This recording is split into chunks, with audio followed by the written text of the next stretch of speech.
You've heard the phrase 1,000 times, right? Take up your cross and follow me.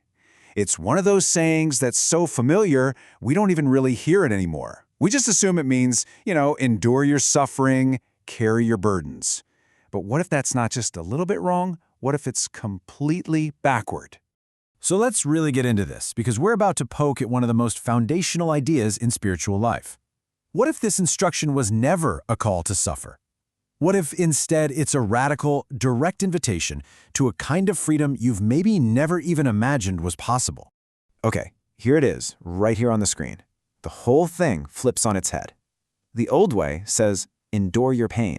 But the mystic, Joel Goldsmith, uncovered a much, much older meaning, one that's the exact opposite, total surrender of the false self. And that surrender, that's what leads to real liberation. And I'm telling you, that one shift changes everything. So let's start by digging in and uncovering this mystical secret, one that's been hiding in plain sight in the symbol of the cross for centuries. You see, long before Christianity, the cross was a powerful ancient symbol. Think about it. You have the vertical line, that's the divine, the infinite, spirit. And then you have the horizontal line, that's our human life, moving through time and space. And where do those two lines meet? They meet right in the center. They meet in you. The cross isn't something out there. It's a symbol for your own being. And this is the heart of the whole teaching. Taking up your cross isn't about carrying your problems or your pain. It's about willingly picking up the task of letting go of the ego, that little constructed me that's always striving, always afraid, the part that's convinced it's all alone and separate from everything. It's a conscious dying to who you only thought you were. Okay, so understanding that is one thing. It's a huge aha moment. But how in the world do you actually do it? How do you live that way? Well, let's get into the 4 practical, day-to-day tools that Goldsmith taught for living this truth. Think of these 4 as a complete inner practice. They aren't just random techniques. They work together, building on each other, to help you carry that cross, not as a heavy burden, but as a liberating discipline. The first tool is so simple, but don't let that fool you. A few times a day, in the car, at your desk, wherever, you just pause for maybe 30 seconds. And in that pause, you consciously recognize that the divine isn't some force out there. It's the very life, the very consciousness that is living as you, right here, right now. This simple act starts to gently pull apart that illusion of being separate. And you can see just how powerful this is in Leonard's story. He was a successful builder. His whole identity was tied up in that. And then he lost it all. But through this practice, by surrendering that builder identity, he discovered the self that could never be built and could never be lost. It wasn't about what he lost, it was about what he found. Now, the second tool is spiritual listening. This is a big shift for most of us, because most prayer is us talking to God, right? Asking for things, explaining things. This is the opposite. This is about being so quiet on the inside that you can actually hear that still small voice. The ego absolutely hates this, by the way, because it has nothing to do. But it's in that silence that real guidance comes through. Okay, number 3 is impersonalization.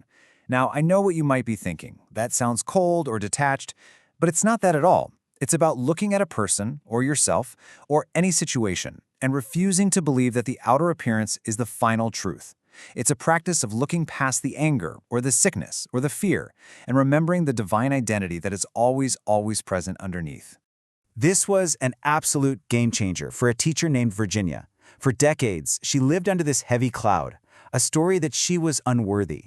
But by using this tool to impersonalize that story, by realizing it was just a mental creation of the false self, not her actual spiritual nature, she was finally able to step out from under its shadow. And this final tool, nothingization, flows right from that last one. It's the next logical step. Once you've impersonalized a problem, you've seen it's not part of anyone's true identity. You recognize that it has no real substance, no real power, because God didn't create it. You're not fighting the problem. You're just withdrawing your belief in its reality. You're letting it become nothing. Now, I want to be really clear about something. This path is not some magic trick. It's not always easy. Goldsmith was very honest about this. So let's talk about the real-world bumps in the road, because facing them is a totally normal and expected part of the journey. You are absolutely going to have moments of a silence drought, where you sit down to be quiet and you feel nothing. Old fears and habits will pop right back up, probably just when you thought you were finally past them.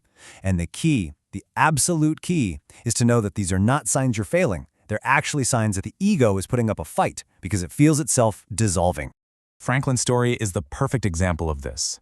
After months of practice, he had a huge setback, fell right back into old fears. He thought he'd failed, but his teacher pointed out something crucial. The victory wasn't in never feeling fear again.